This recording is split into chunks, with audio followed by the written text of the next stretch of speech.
আসসালামু আলাইকুম ও রহমতুল্লাহ। যারা পাউডার খেয়েছেন বা হালুয়া খেয়েছেন, খেয়ে প্রতারিত হয়েছেন, মূলত তাদের জন্য এই কাঁচা আইটেমগুলো নিয়ে আসলাম।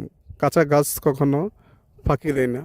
যাদের দ্রুত বীর্যপাত হয়, সহবাসের সময় কম নেই, অনেকের বীর্য পানির মতো পাতলা বা একবার সহবাস করার পর আগ্রহ কমে যায়, মূলত তাদের জন্য এই বেসেস আইটেমগুলো।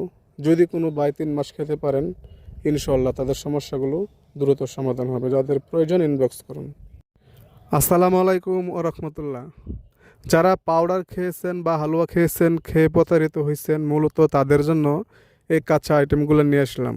কাঁচা গাছ কখনো ফাঁকি দেয় না।